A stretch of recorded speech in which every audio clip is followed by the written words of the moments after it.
I'm Captain Isabella Blackwater, 38, standing in the grand ballroom of Pemberton Estate watching my family celebrate my cousin Margaret's wedding while having no idea that the disgraceful daughter they exiled 20 years ago is now the most powerful pirate captain in the Caribbean.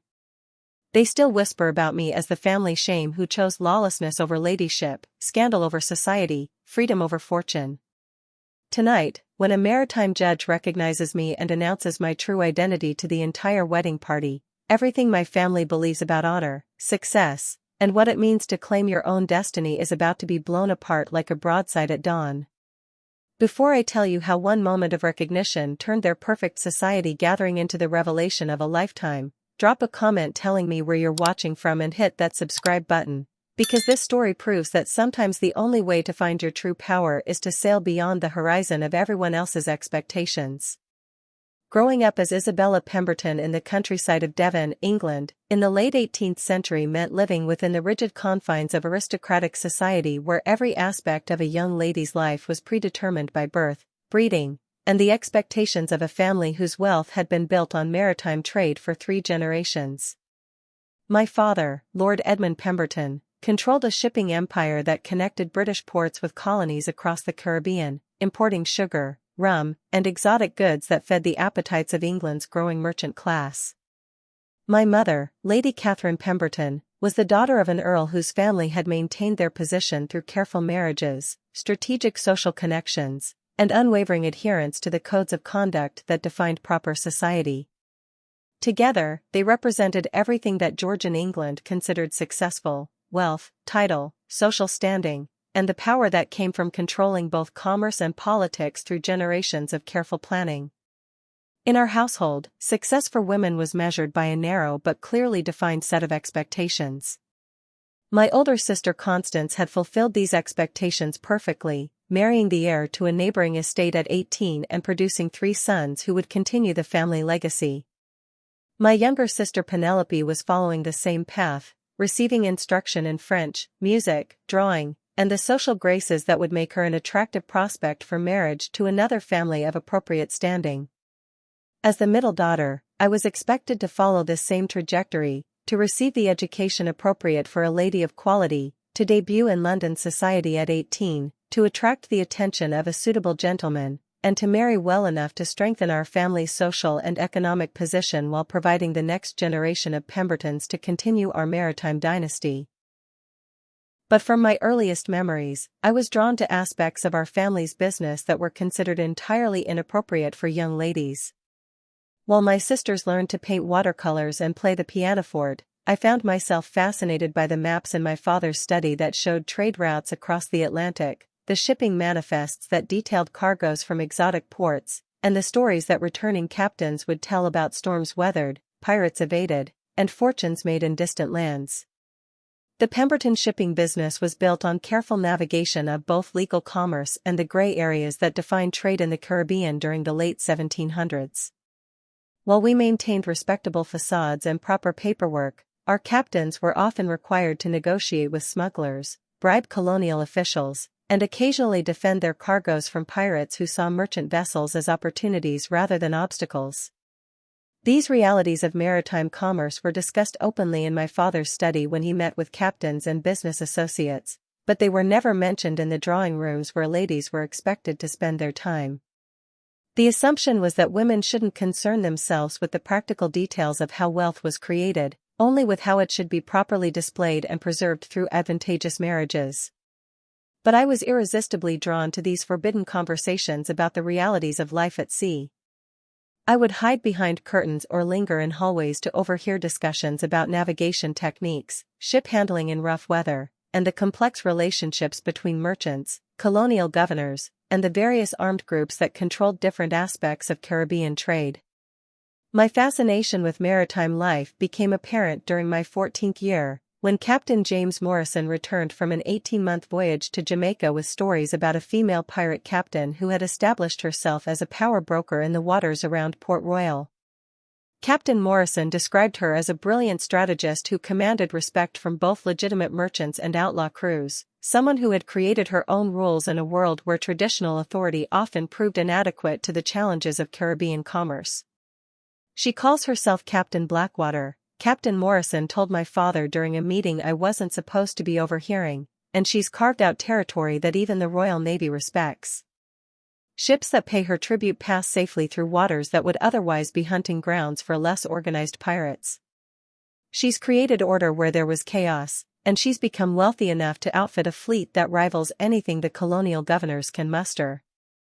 The description of this woman who had created her own power structure outside the constraints of traditional society captured my imagination in ways that nothing in my conventional education ever had.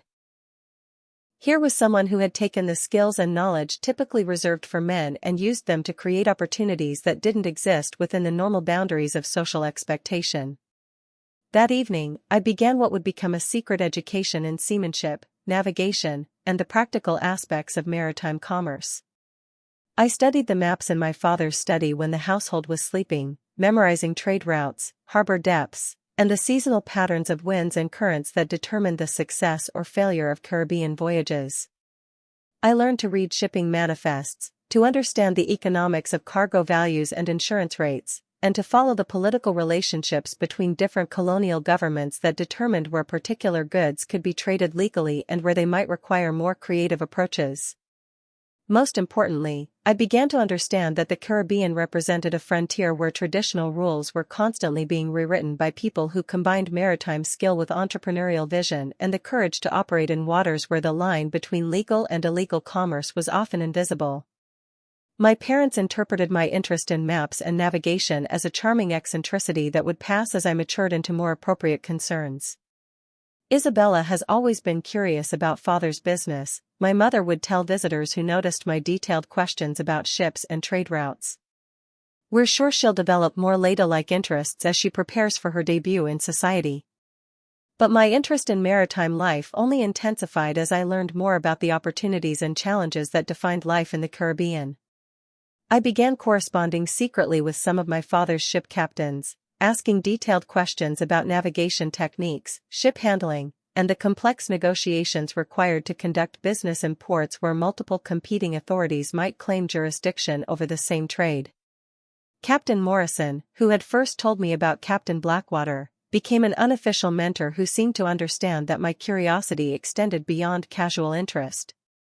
During his visits to Pemberton Estate, he would answer my questions about seamanship with the same seriousness he brought to discussions with my father about business matters. "Young lady," he told me during one of these conversations, "you have an unusual understanding of maritime commerce for someone who's never been to sea.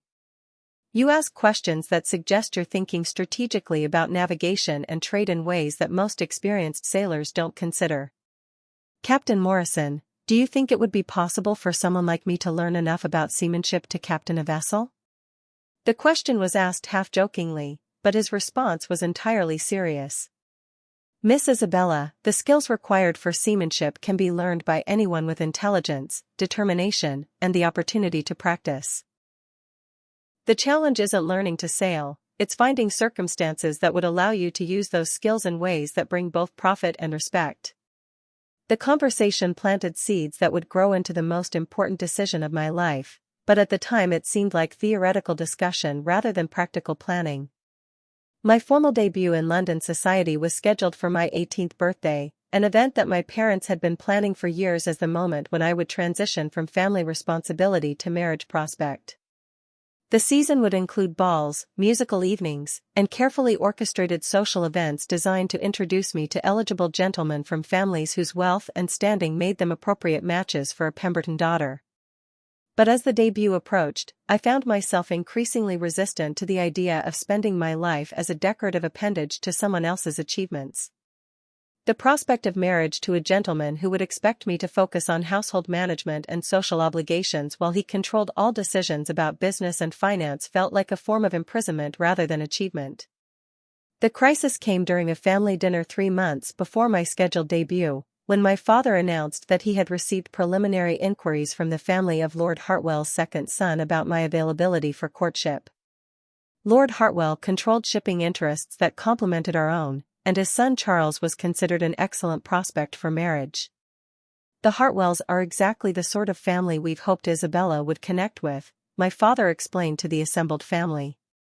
Charles has shown excellent judgment in managing his father's investments, and a marriage between our families would create opportunities for expanding our Caribbean operations significantly. My mother added her enthusiasm for the potential match. Charles is everything we could hope for in a son-in-law, well-educated, financially secure, and from a family that understands the importance of maintaining proper social position. Isabella would have every advantage as his wife. The conversation continued around me as if I were a piece of cargo being evaluated for its suitability for a particular voyage rather than a person with opinions about my own future. When my parents finally asked for my thoughts about the proposed courtship, I responded in ways that surprised everyone, including myself. I appreciate the advantages that marriage to Charles would provide for our family's business interests, I said carefully, but I'm not certain that I'm prepared to make decisions about marriage until I understand more about the world beyond Devon and London society. The silence that followed my comment was profound and uncomfortable. My father was the first to respond, his voice carrying the kind of authority that he typically reserved for business negotiations with subordinates. Isabella, I'm not sure what you mean by understanding more about the world. You've received the finest education available to a young lady of your position. You've been prepared for exactly the kind of life that marriage to someone like Charles would provide. Father, I've been educated about drawing room conversation and social etiquette, but I've learned nothing about the business that provides our family's wealth. I understand nothing about navigation, commerce, or the practical challenges of maritime trade that define our family's success. My mother's response revealed how completely my interests had been misunderstood by everyone around me. Isabella, those subjects aren't appropriate concerns for ladies. Your role will be to manage household affairs and provide social support for your husband's business activities. You don't need to understand the technical details of shipping and trade. But what if I want to understand those details? What if I believe I could contribute more than just social support? The conversation that followed was the most difficult of my young life, with my parents expressing genuine confusion about my reluctance to embrace opportunities that they had spent years creating for me. They couldn't understand why I would question a path that had brought happiness and security to previous generations of Pemberton women. But I couldn't understand why I should accept limitations that seemed arbitrary rather than natural, why my intelligence and curiosity should be channeled only towards subjects that were considered appropriate for my gender rather than toward areas where I might make meaningful contributions. The compromise we reached felt reasonable to my parents but desperate to me. I would proceed with my London debut as planned, but I would be allowed to spend the summer before the season aboard one of our family's ships, ostensibly to satisfy my curiosity about maritime life before settling into the responsibilities of marriage and society. The voyage was intended to be a brief exposure to sailing that would cure me of romantic notions about life at sea and convince me to appreciate the security and comfort of the lifestyle my parents were offering. Instead, it became the education that would prepare me for a completely different kind of life. I sailed aboard the Pemberton Merchant with Captain Morrison, who had agreed to supervise my introduction to seamanship with the understanding that the experience would satisfy my curiosity and prepare me to return to conventional expectations with greater appreciation for their advantages. The reality of life at sea was indeed different from my romantic imaginings, but not in ways that diminished my fascination with maritime life. The physical demands were greater than anything I had experienced, the living conditions were challenging even aboard our well-appointed merchant vessel, and the constant attention required for navigation and weather monitoring left little time for the leisure that defined life on land. But I also discovered that I had natural aptitude for seamanship that surprised both Captain Morrison and myself. I learned to read weather patterns, to calculate course corrections for wind and current, and to understand the complex interactions between crew management and operational efficiency that determined whether voyages succeeded or failed. More importantly, I experienced the sense of freedom and possibility that came from being beyond the reach of social conventions and family expectations. At sea, competence mattered more than breeding, results mattered more than reputation, and leadership was earned through capability rather than inherited through birth. The transformation in my perspective was profound and irreversible. By the time we reached Jamaica and I saw the bustling ports where merchants, planters, pirates, and colonial officials negotiated the complex relationships that defined Caribbean commerce, I knew that I could never return to the drawing rooms of Devon with anything approaching satisfaction. Jamaica in the 1790s was a frontier society where traditional English social structures were constantly challenged by the practical demands of colonial life. Wealth and power belonged to people who could navigate the gray areas between legal and illegal commerce, who could command respect from diverse groups of merchants and outlaws, and who could adapt to circumstances that changed faster than laws or social conventions could address. In the taverns and markets of Port Royal, I heard stories about Captain Blackwater that revealed her to be even more formidable than Captain Morrison's descriptions had suggested. She commanded a fleet of 12 vessels, controlled trade routes that generated millions of pounds in annual commerce, and had established herself as a power broker whose approval was sought by colonial governors and pirate captains alike.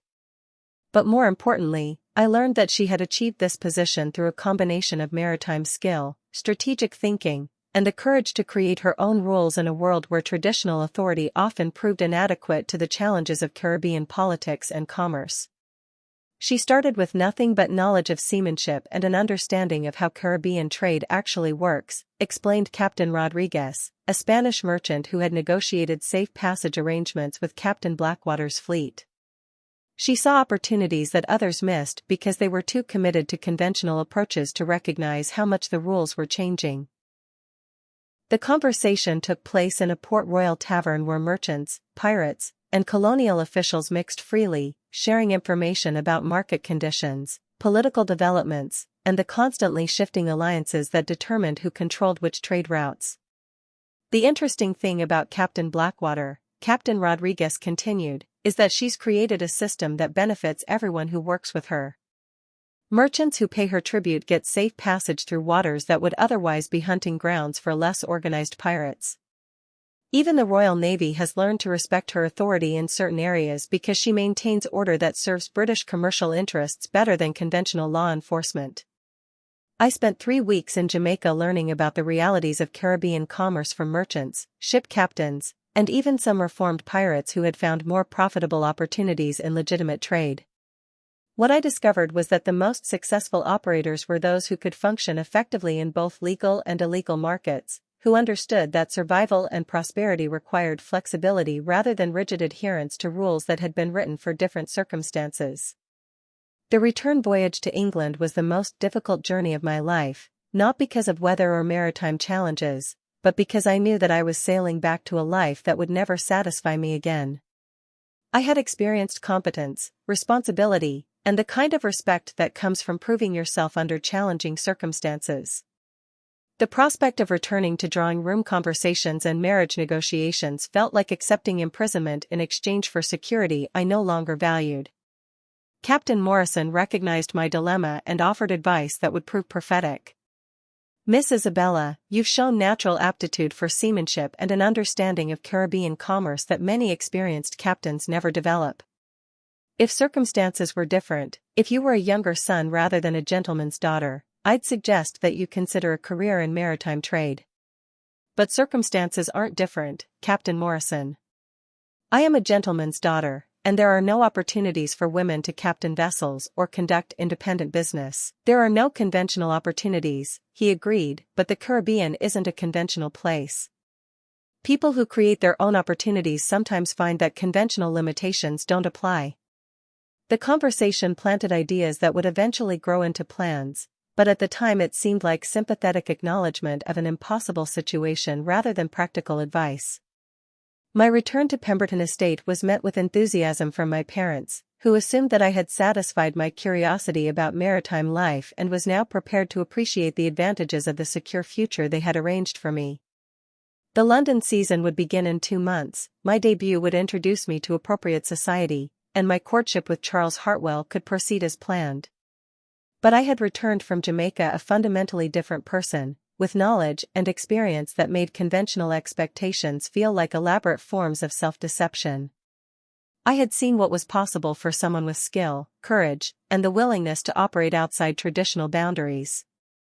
I could no longer pretend that marriage to Charles and a life of managed social obligations represented the best use of my capabilities. The final confrontation with my parents took place on a September evening when they called me to my father's study to discuss final preparations for my London debut.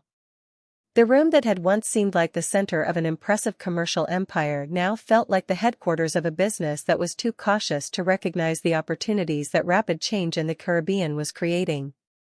"Isabella," my father began, "your mother and I have been pleased to hear about your interest in our shipping operations during your voyage with Captain Morrison. We hope this experience has given you greater appreciation for the business foundation that will support your future family." "It has, father, but perhaps not in the way you intended." The comment caused both my parents to pause, sensing that I was about to say something that would challenge their carefully laid plans. What I learned in Jamaica is that Caribbean commerce is changing faster than traditional approaches can adapt to. The most successful operators are those who can create new opportunities rather than simply maintaining established patterns. My mother looked confused. "Isabella, I'm not sure what you're suggesting. Surely you're not proposing to involve yourself in business decisions?" "Mother, I'm suggesting that I've discovered capabilities and interests that can't be satisfied by the kind of life you've planned for me. I want to use what I've learned about seamanship and Caribbean trade to create opportunities that don't exist within conventional social structures." The silence that followed was longer and more uncomfortable than any pause in our previous conversations. Finally, my father spoke with the kind of controlled anger that indicated his patience with my unconventional ideas had been exhausted. "Isabella, you will participate in the London season as planned. You will accept Charles Hartwell's courtship if it's offered. And you will put aside these impossible notions about involving yourself in maritime commerce. Those are not choices, they are expectations, and you will fulfill them." That night, alone in my room overlooking the gardens where I had spent my childhood dreaming about distant places, I made the decision that would define the rest of my life. I could not and would not accept limitations that prevented me from using my capabilities to their fullest extent. If conventional society had no place for what I wanted to accomplish, then I would create my own place outside conventional society. I spent the next month planning my escape with the same attention to detail that I had learned to apply to navigation and commercial strategy.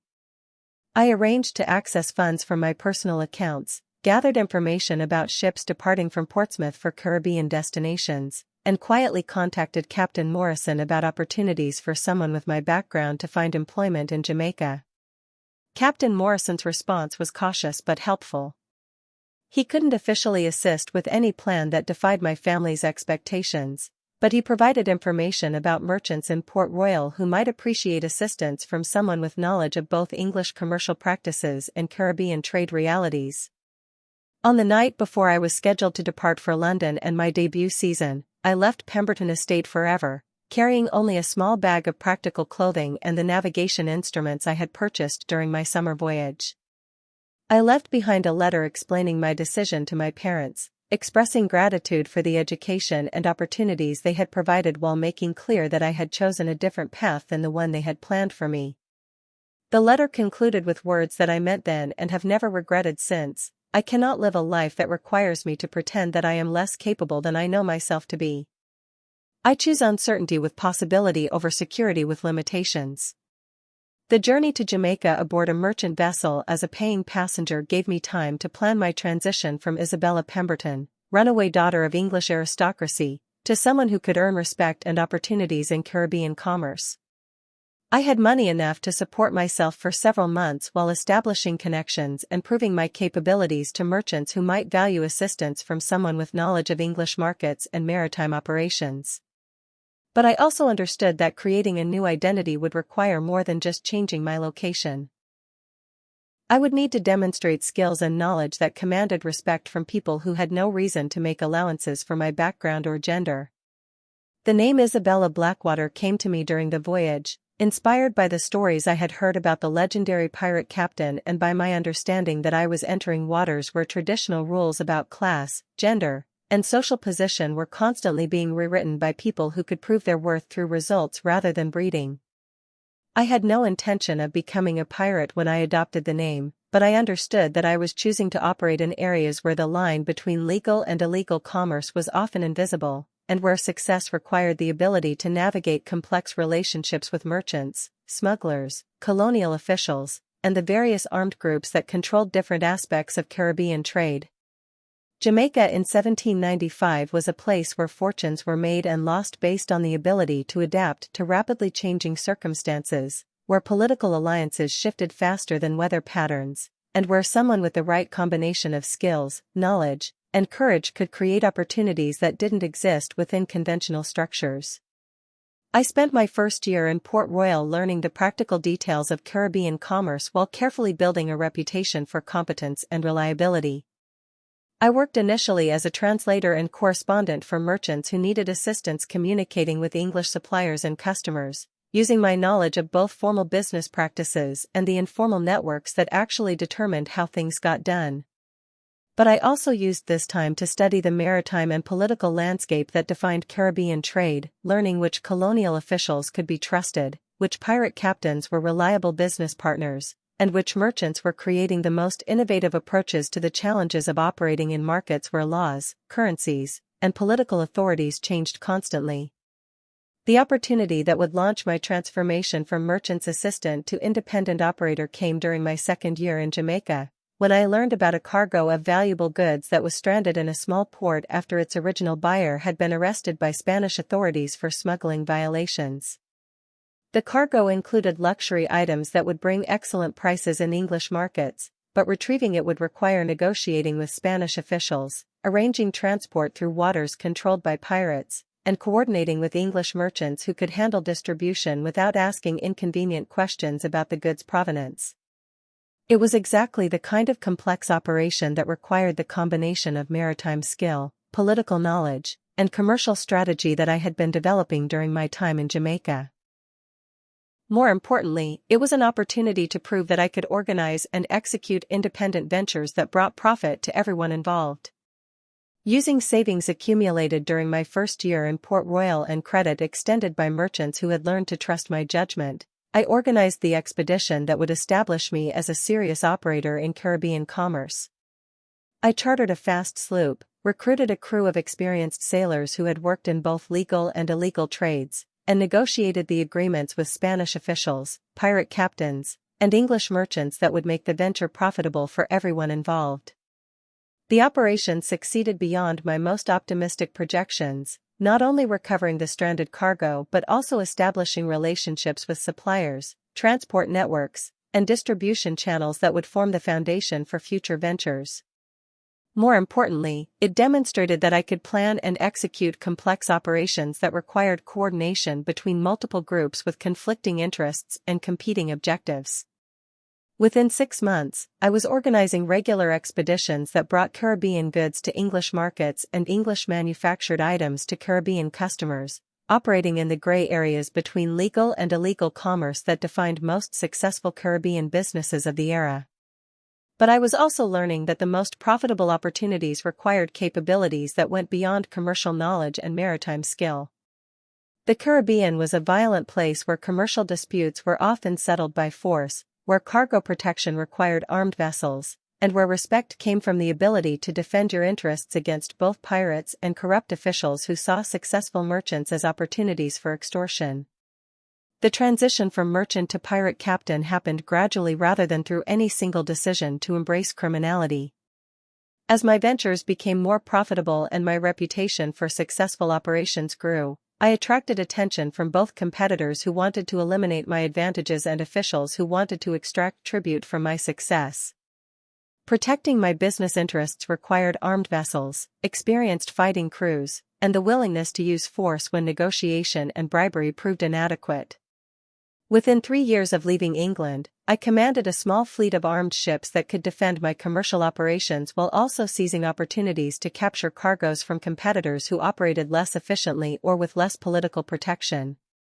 The name Captain Isabella Blackwater became known throughout the Caribbean as someone who could be trusted to honor agreements, who paid her crews generously, and who had created a business model that generated profits for everyone who worked with her while eliminating competitors who threatened the stability of her operations. By my 5th year in the Caribbean, I commanded 12 vessels and controlled trade routes that generated millions of pounds in annual commerce. I had established bases on several islands where colonial governors found my presence more profitable than problematic, created alliances with other pirate captains that ensured mutual protection and coordinated operations, and developed relationships with merchants in England and other European countries who valued the goods and services my fleet could provide. But I had also become someone who no longer existed in any official records, who could never return to England without facing arrest for piracy, and who had chosen a life that placed me permanently outside the society where I had been born and educated. The irony was not lost on me that I had achieved everything I had dreamed of during my youth: command of my own vessels, control of significant commercial operations, respect earned through competence rather than inherited through birth, and the freedom to make decisions based on strategic considerations rather than social expectations. But I had achieved these things by becoming someone that my family would consider lost to them forever, someone whose very existence challenged everything they believed about proper behavior, legitimate success, and the boundaries that should define a lady's life. For 15 years, I lived this double existence: Isabella Blackwater, feared and respected pirate captain of the Caribbean, and the woman who had once been Isabella Pemberton, daughter of English aristocracy who had chosen freedom over security and legend over respectability. I corresponded occasionally with Captain Morrison, who had become something of a father figure during my transition to maritime life and who served as my only connection to news about my family and their business operations. Through these letters, I learned that my parents had told their social circle that I had died of fever in Jamaica, finding it easier to mourn a dead daughter than to acknowledge a living one who had rejected everything they valued. My sisters had both married successfully and produced the next generation of appropriately educated Pemberton children, maintaining the family traditions that I had abandoned.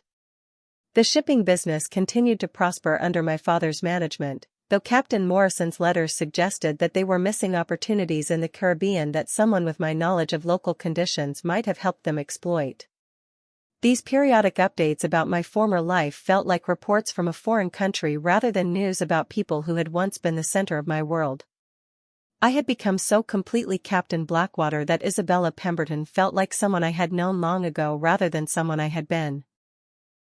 The opportunity to reconcile these two identities came unexpectedly during my 20th year in the Caribbean, when Captain Morrison wrote to inform me that my cousin Margaret Pemberton was planning a grand wedding at the family estate, and that the guest list would include many of the maritime merchants and colonial officials with whom I had been conducting business for years.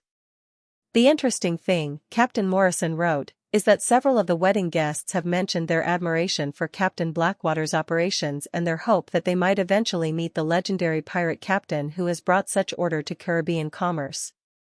They have no idea that the woman they're celebrating at their wedding is the sister of someone they consider one of the most impressive maritime entrepreneurs of the age. The letter included a formal wedding invitation that had been addressed to Captain Morrison with a note suggesting that he might bring a guest if he was attending. The invitation represented an opportunity one had never imagined, the chance to return to my family's world not as a prodigal daughter seeking forgiveness, but as a successful person whose achievements might finally command the respect that had been denied to Isabella Pemberton's unconventional ambitions.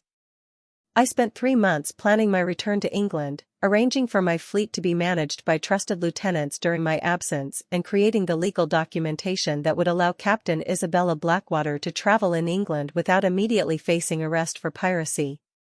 The documentation process required calling in favors from colonial governors who had benefited from my operations, purchasing official pardons from officials who found my money more compelling than their principles, and creating a new identity as a legitimate merchant whose Caribbean success could be attributed to fortunate investments rather than piratical activities.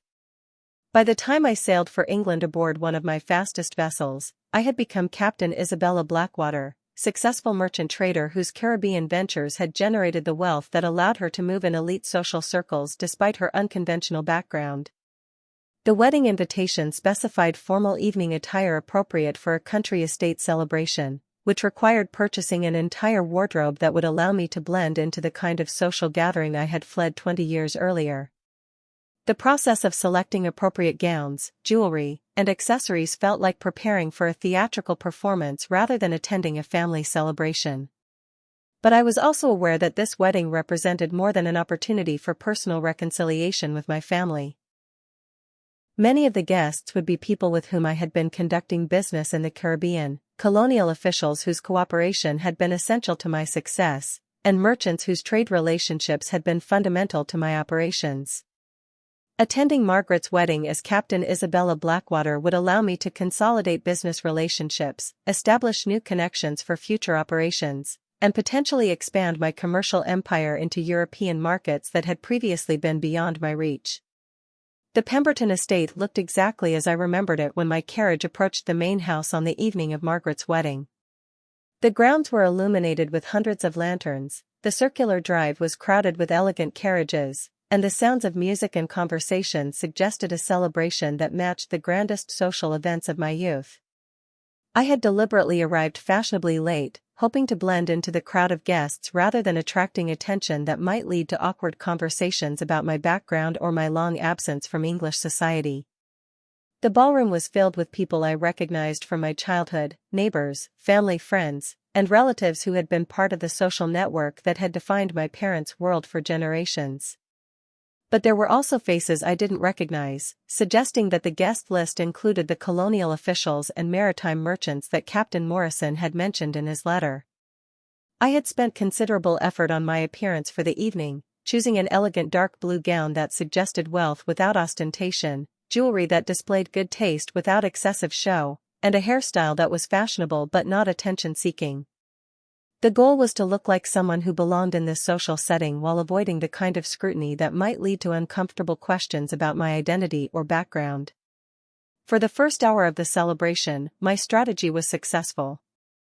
I circulated among the guests with the confidence of someone accustomed to social gatherings, participated in conversations about the wedding, the beautiful estate, and the various business and political topics that dominated discussion among the assembled guests. Several people commented that they didn't recognize me, but accepted my explanation that I had been traveling extensively in the colonies and had only recently returned to England for the wedding. The assumption seemed to be that I was a distant relative or family friend whose long absence explained why I wasn't immediately familiar to other guests, but I was also conducting reconnaissance, identifying the colonial officials and merchants whose presence confirmed that this wedding represented an unusual intersection of my family's social world and the Caribbean business networks where I had built my reputation as Captain Blackwater. Among the guests, I recognized Governor Harrison from Jamaica, who had approved several of my commercial ventures, Admiral Pemberton from Barbados, who had negotiated safe passage agreements for my fleet, and a half-dozen merchants from various Caribbean ports who had been either customers or competitors during my years as a pirate captain. The presence of these men created both opportunities and risks. They represented connections that could expand my business operations into new areas, but they also knew Captain Blackwater well enough to recognize me if they studied my appearance too carefully. The challenge was to use this gathering to advance my commercial interests while avoiding the kind of recognition that might expose my identity before I was ready to reveal it deliberately.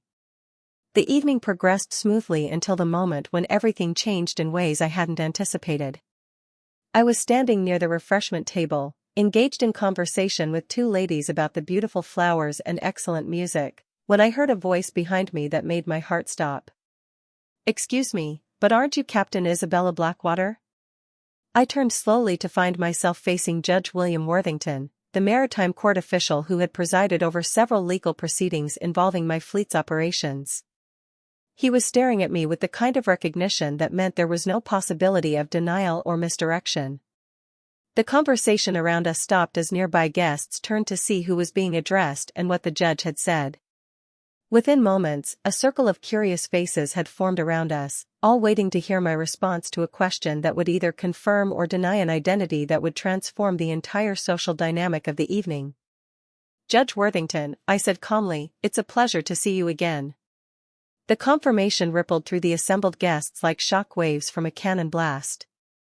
Conversation stopped throughout the ballroom as word spread that Captain Isabella Blackwater, the legendary pirate captain whose exploits had been the subject of newspaper articles and tavern stories for years, was attending Margaret Pemberton's wedding as a guest. Governor Harrison was the first to approach, his expression combining surprise with professional interest. "Captain Blackwater, I had no idea you were connected to the Pemberton family. This is indeed an unexpected pleasure." "Governor Harrison, the connection is somewhat complicated, but I'm delighted to see so many familiar faces from Jamaica at such a beautiful celebration."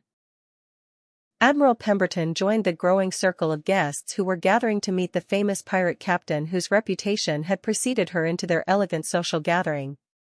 Captain Blackwater, your fleet's operations have been the subject of considerable discussion in colonial circles. We've all been curious about the person behind such innovative approaches to Caribbean commerce. The conversations that followed were unlike anything I had experienced in either my aristocratic childhood or my piratical adulthood.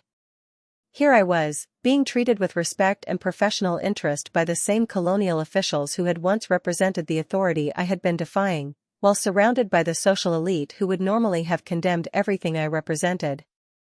But the moment that would change everything was still ahead.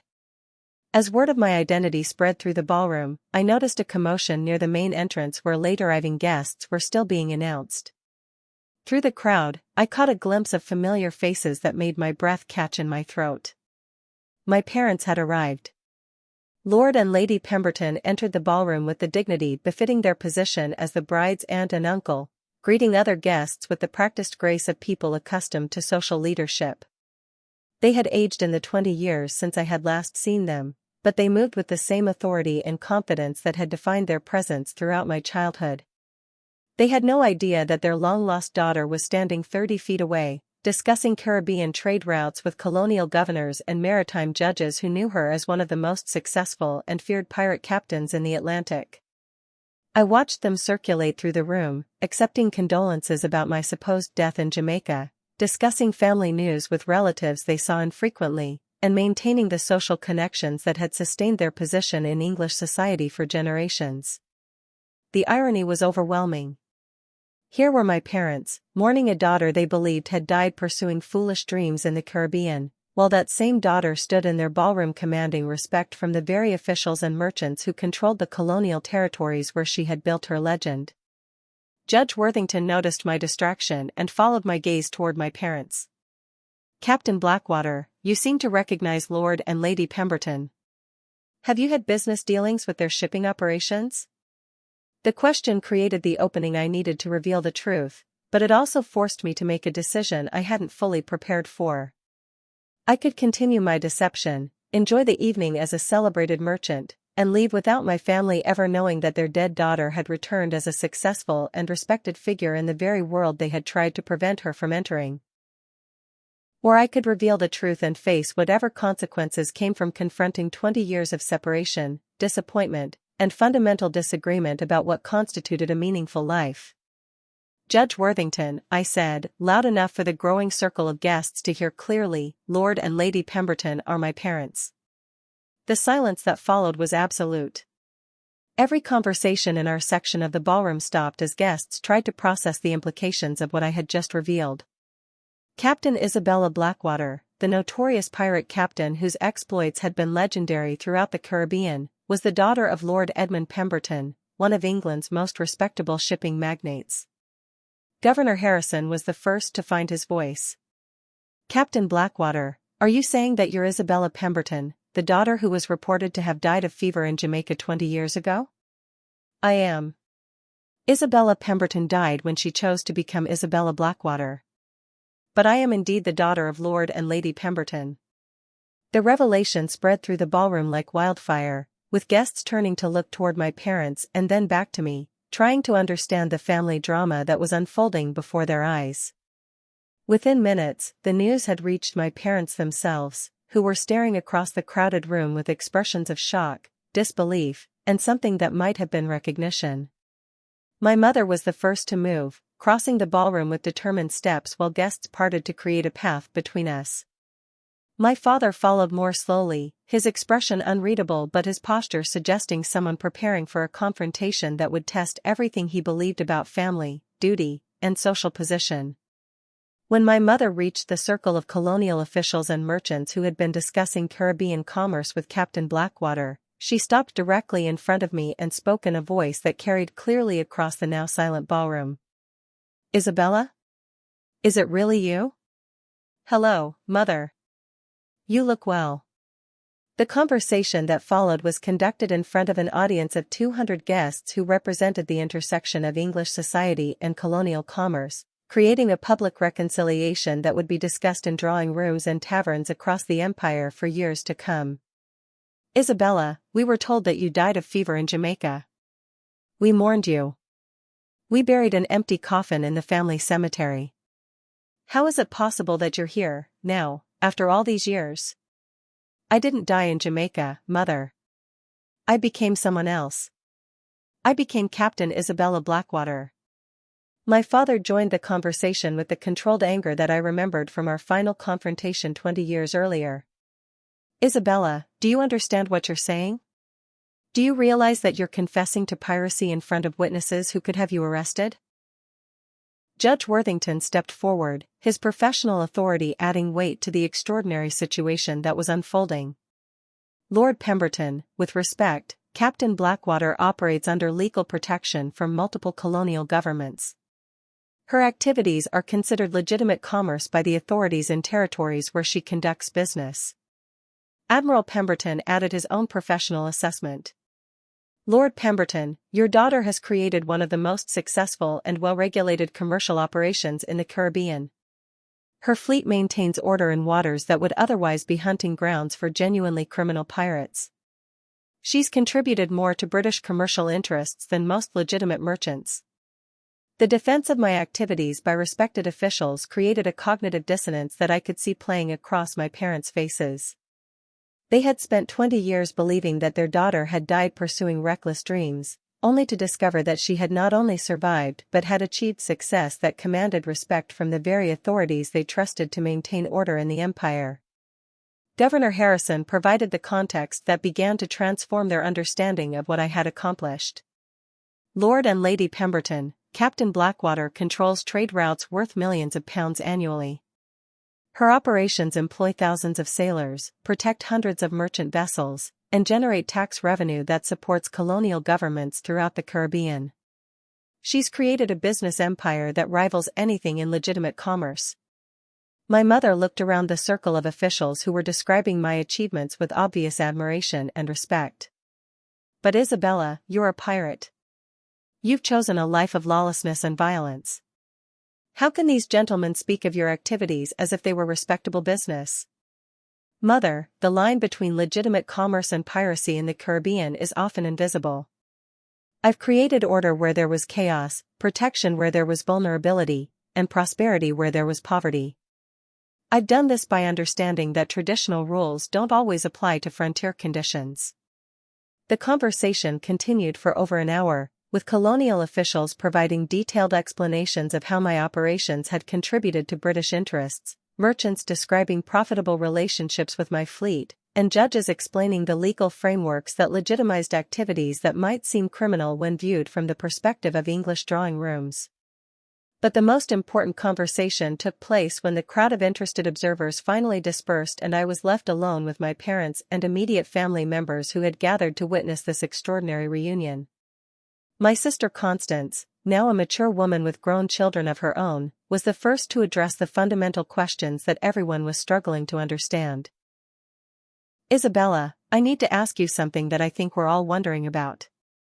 When you left 20 years ago, you were an 18-year-old girl with no experience of the world beyond our estate. How did you become someone who commands fleets and controls trade routes? How did you acquire the knowledge and skills that these officials describe with such respect?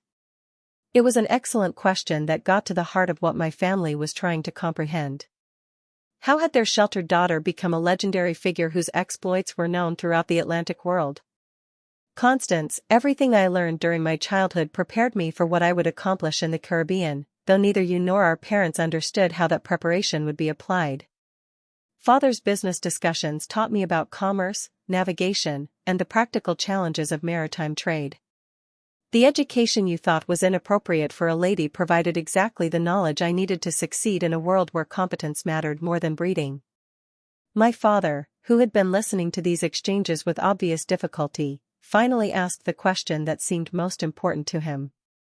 Isabella, assuming that what these officials say is true, that you've achieved legitimate success through unconventional means, why didn't you contact us? Why did you allow us to believe you were dead when you were actually building this remarkable career? It was a fair question that deserved an honest answer, even if that answer would be painful for everyone involved. Father, I couldn't contact you because I knew that you would never accept or approve of the path I had chosen. You would have seen Captain Blackwater as evidence that Isabella Pemberton had failed to become what you wanted her to be, rather than as evidence that she had succeeded in becoming what she was capable of being. The silence that followed was profound and uncomfortable, filled with the weight of 20 years of separation and the challenge of reconciling irreconcilable differences in fundamental values and life philosophy. My mother was the first to break the silence, her voice carrying a mixture of sadness and something that might have been pride. Isabella, I think I understand now what we failed to understand 20 years ago. You weren't rejecting our values or rebelling against our authority. You were pursuing a calling that required capabilities we didn't know you possessed and opportunities we couldn't imagine. That's exactly right, Mother. I wasn't running away from family responsibility, I was running toward possibilities that didn't exist within the boundaries you had set for my life.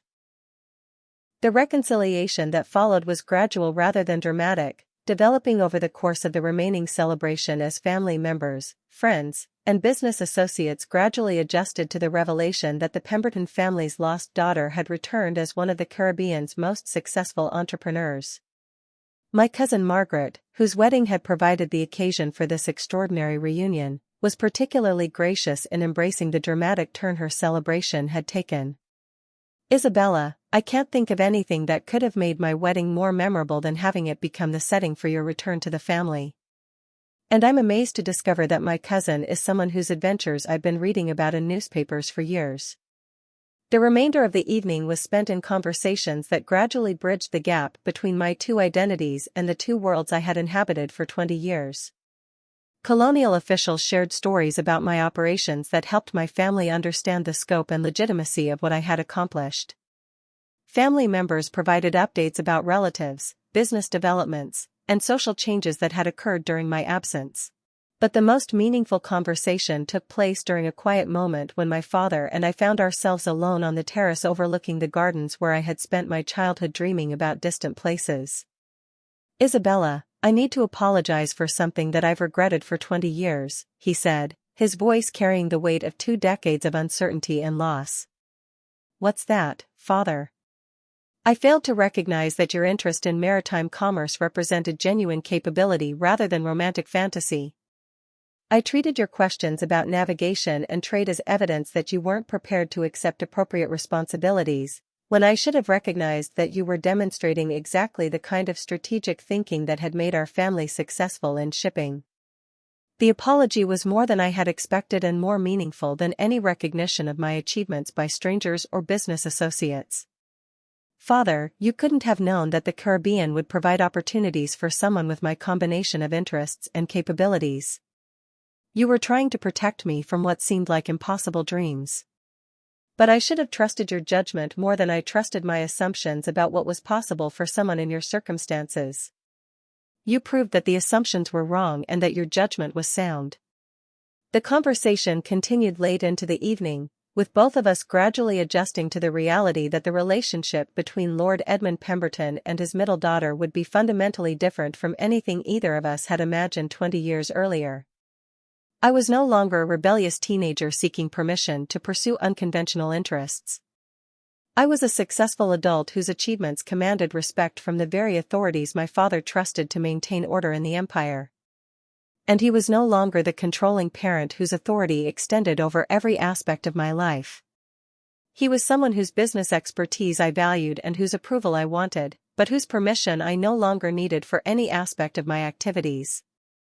The wedding celebration concluded with plans for me to spend several weeks at Pemberton Estate, catching up with family members, sharing stories about my Caribbean adventures, and exploring opportunities for legitimate business cooperation between my operations and the family shipping company.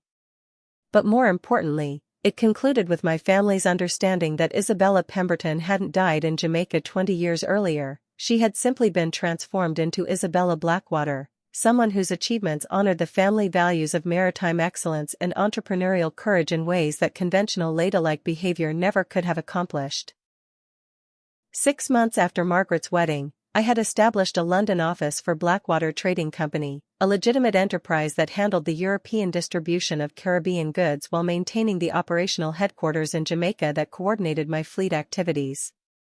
The business arrangement allowed me to split my time between the Caribbean, where I continued to command respect as Captain Blackwater, and England, where I could participate in family life and social activities as Isabella Blackwater, successful merchant trader whose unconventional background added interest to her presence in elite circles.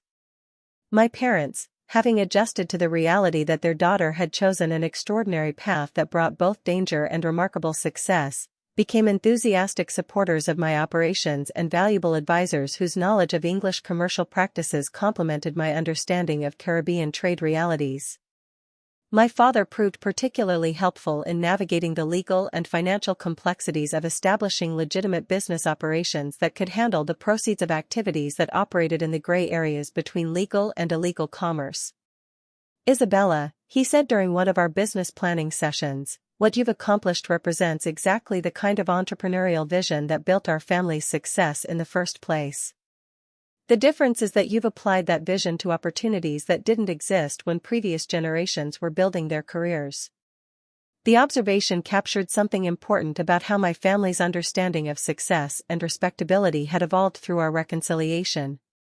They had learned that achievement could take forms they hadn't anticipated, that legitimate success could emerge from activities that seemed illegitimate when viewed from the perspective of conventional social expectations.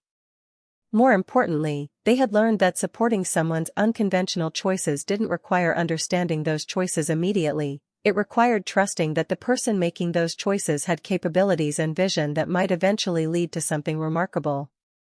2 years after my return to England, when my sister Penelope's daughter announced that she wanted to study navigation and maritime law so that she could join Blackwater Trading Company's operations, the family response was immediate and enthusiastic support. "Catherine wants to work with Isabella in the Caribbean," my mother told neighbors with obvious pride. "Our family is developing quite a tradition of unconventional careers for its daughters." The transformation in how my family understood ambition, achievement, and the proper boundaries of a lady's life was complete. They had learned that the wilderness isn't where people get lost, it's where legends are born. 3 years after the wedding revelation, I was invited to address the Royal Geographic Society about navigation techniques and commercial opportunities in the Caribbean, speaking to an audience that included many of the same officials who had initially known me only as Captain Blackwater. In my presentation, I spoke about the importance of understanding that frontier conditions require innovative approaches to traditional challenges, that success often comes from combining established knowledge with creative adaptation to new circumstances, and that the most valuable opportunities are often found in areas where conventional rules prove inadequate to complex realities. But I also spoke about the personal journey that had taken me from English drawing rooms to Caribbean command decks, and about the family relationships that had evolved from rejection and mourning to acceptance and pride. "The most important lesson I've learned," I concluded, "is that supporting someone's dreams doesn't require understanding those dreams immediately. It requires trusting that the person pursuing those dreams has capabilities and vision that might eventually lead to achievements that exceed everyone's expectations." After my presentation, as representatives from maritime companies, colonial governments, and academic institutions approached to discuss collaboration opportunities and share their own stories about unconventional career paths, I reflected on the journey that had brought me from rebellious teenager to respected entrepreneur. The 18-year-old girl who had been told that her interests were inappropriate for a lady had become someone whose expertise was sought by the highest authorities in maritime commerce. The young woman who had been warned about the dangers of pursuing impossible dreams had made those dreams reality while creating opportunities for others to follow unconventional paths. But most importantly, I had learned that the people who love you most are often the ones who understand you least, until circumstances force them to see beyond their assumptions and recognize capabilities they never knew existed. For years after my return to England, when my nephew announced that he was changing his studies from law to navigation because he wanted to captain vessels for Blackwater Trading Company, my father's response captured how completely our family's understanding of success had been transformed. "Robert wants to follow Isabella's example and build his career in maritime commerce," he told business associates with obvious pride. Our family has discovered that the most exciting opportunities often lie beyond the horizon of conventional expectations. Today, as I prepare for the launch of our newest venture, a partnership between Blackwater Trading Company and Pemberton Shipping that will establish the first regular passenger service between England and the Caribbean, I think about how different this moment might have been if my family had understood from the beginning what I was trying to accomplish. But I'm also grateful for the lesson that their initial rejection taught me, that the most important validation comes from within, from the knowledge that you're using your capabilities to their fullest extent, regardless of whether that use conforms to other people's expectations. The work I've had the privilege of building, controlling trade routes that connect continents, providing employment for thousands of sailors, creating order in waters that had been chaos, has been its own reward, independent of family approval or social recognition. But having that approval and recognition now, after decades of operating without it, feels like treasure more valuable than any cargo I've ever captured. Most importantly, my family has learned that the black sheep isn't always the lost one, sometimes it's the one who finds new territory for everyone else to follow. If my story resonates with you today, if you've ever been rejected for refusing to conform or told that your dreams were too dangerous to pursue, I want you to know that the wilderness is often where the most important discoveries are made. The people who change the world are always the ones who sail beyond the horizon of conventional expectations, who create their own rules when existing rules prove inadequate, and who refuse to accept that extraordinary achievements require extraordinary permission. Drop a comment below sharing your own experiences with choosing unconventional paths or being rejected for refusing to conform. How did you find the courage to pursue goals that others considered inappropriate or impossible? What dreams are you working toward that might require you to rewrite the rules? And if you know someone who needs to hear this message about the power of refusing to accept limitations, please share this story with them. Don't forget to subscribe for more stories about finding your power outside conventional boundaries, about the courage it takes to create your own rules, and about the moment when the people who rejected you finally understand that you were right to chart your own course. Thank you for listening to my journey, and remember, sometimes the only way to find your true power is to sail beyond the horizon of everyone else's expectations, because that's where legends are born.